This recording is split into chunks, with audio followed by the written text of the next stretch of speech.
Hey kids, beautiful day in the backyard for backyard ceramics. Jack's here to help me.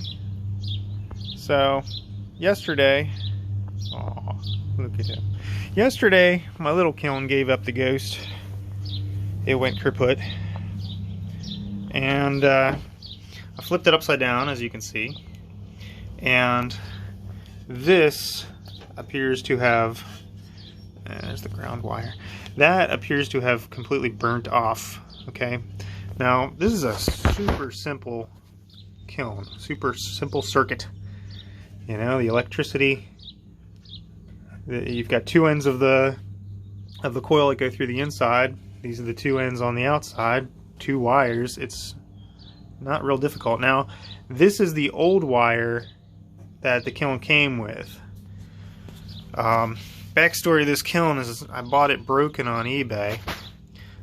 This wire, the cable that had been on it was rotted and, you know, mostly missing.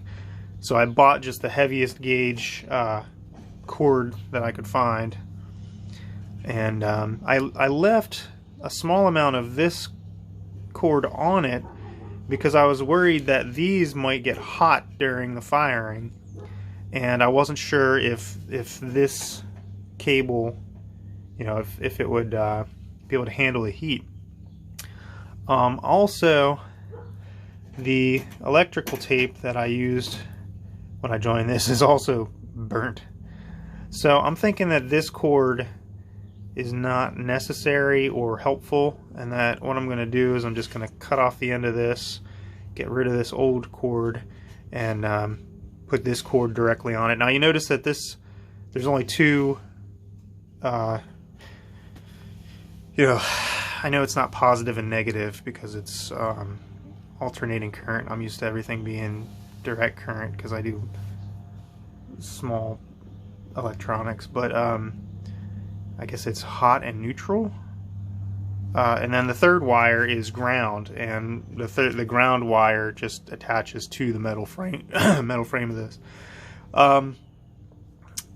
Now when I bought this, I also had to do some other repairs because when it was shipped it got crushed, and so you've probably seen all these cracks in the door and the fire brick throughout. I just patched that with oh, I got the container around here somewhere. Yeah, that fireplace patch, and that's worked out pretty well. So I think that the coil in the inside is okay, which is good because if that had burned out, which was my initial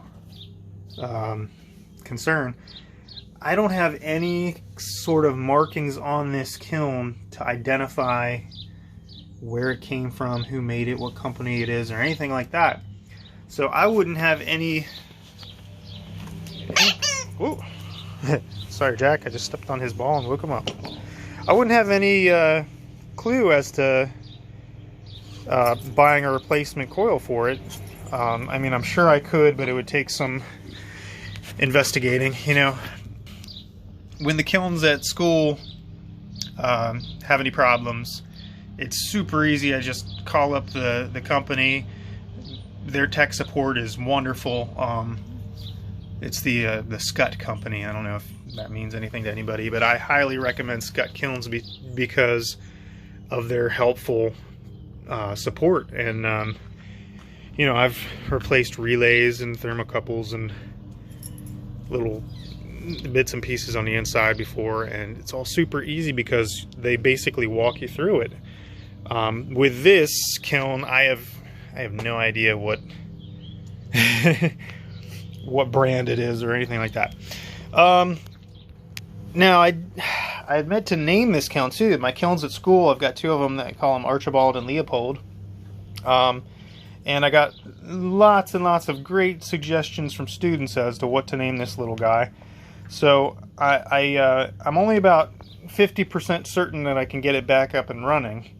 So if it works, I've decided that it'll be christened Now, I don't know how to pronounce this. Hephaestus? I may have to shorten it, give it a nickname, but somebody, two students actually suggested this, that this name was the god of fire, metalworking, stonemasonry, forges, and the art of sculpture. He was the shortest god, born ugly and deformed, and ugly and deformed, yeah. I like that. It seems to be a very fitting name, if I could figure out how to pronounce it. I'm going to say Hephaestus. Well, maybe I'll Google that later. But anyway, so if I get it back up and running, I will christen it with that name. I've got the cable disconnected. You can see that one end just completely burned away. The other end barely holding on by a thread. And this whole thing, like, I mean, it's, whew, oh boy. And then where I connected, this is more troubling, because where I connected the two wires, I guess I just didn't do a very good job of connecting, because that's not a good sign. So, a little nervous. I'm going to cut away this red electrical tape. I'll strip this wire, see if I can do a better job of connecting these wires directly to those bolts. I'm going to clean those up a bit from the corrosion on those. And, whew, I don't know, guys. I don't know. Jack, what do you think? Could you be a little more help, Jack? So just lying there and shedding. Look at how much he's shedding. His hair just coming off. He doesn't like that. I'm gonna pull your hair. I'm gonna get you. Okay, needs brushed. But anyway, a little nervous about this. A little bit troubled about this. Once I do plug this back in and test it out, I'm gonna make sure to keep an eye on it and keep a fire extinguisher handy. Be ready to unplug it at the first sign of smoke or trouble. But wish me luck. I removed all the old cruddy electrical tape, and you can see all this insulation. That's from the old cloth covered wire. That's what made me think that this was the insulation would take a higher temperature than this plastic or whatever this newer wire is. But the wires themselves don't look burnt. They focus, yeah. Yeah, there's nothing wrong with the connections. Now I'm sure anybody who has any actual electrical expertise probably is rolling their eyes at my technique here, but I just, lined the wires up and twisted them together, and if this had been the problem, I would have expected to see, a burned area on the wire itself, and I don't. So, focus. It doesn't look like this was the problem. So I'm guessing that the reason that electrical tape was all burned was that it was maybe touching one of these and that these get hot. I'm not entirely sure. So if you have any electrical expertise, Jack, you need to speak up now. This was a difficult task to get the nut off of this bolt, but look how decorroded it is. That's the correct term, right? Decorroded. So I've got to clean that up. And it looks like there's even some molten bits of metal there. So I need to make sure that I get a really good connection between this is the end of the coil, and the power cable, because if there's any arcing or anything like that, that would cause that burning. It looks burnt. Let's see, can I get a side view? Yeah, look at that. Yeah, burnt.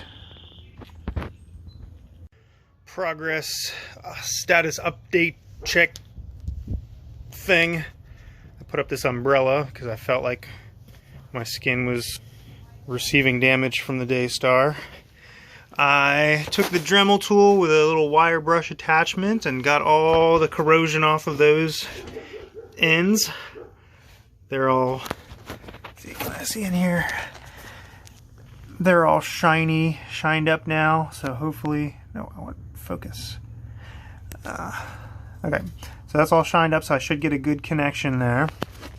And I stripped the ends of this, and I stripped the insulation back far enough that when it's mounted in there, the insulation won't be close to the hot ends of the element, so hopefully the insulation won't heat up and burn. I'm ready to attach that, so that's what I'll do next.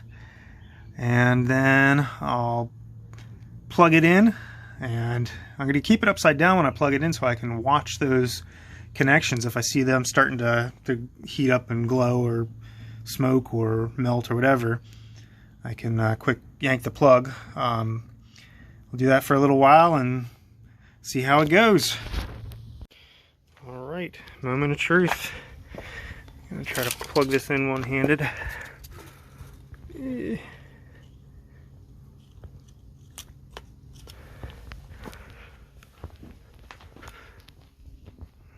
Okay.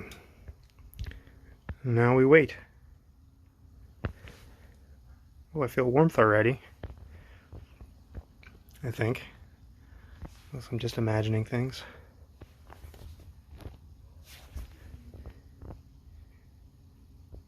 You can see the green ground wire is bent back to the frame.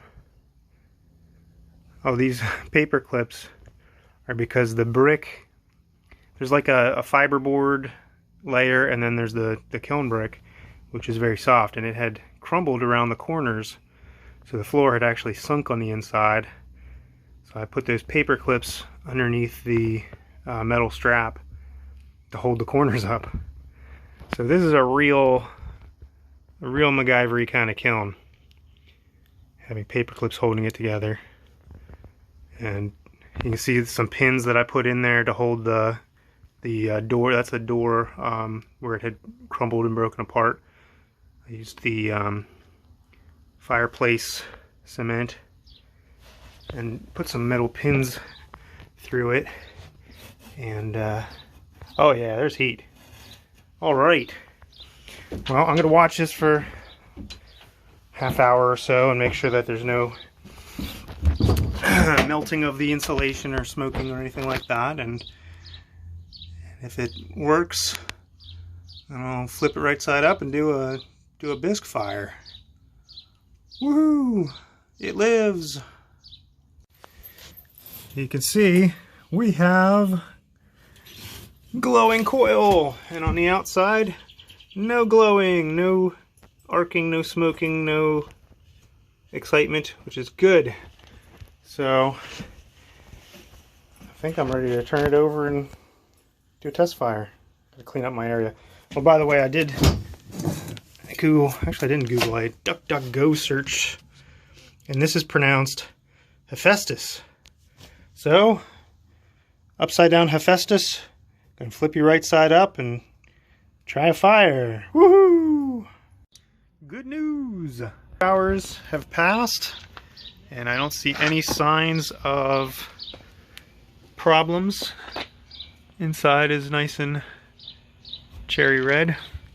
So I'm unplugging it. I will inspect it more closely later, but I feel fairly confident that I did it.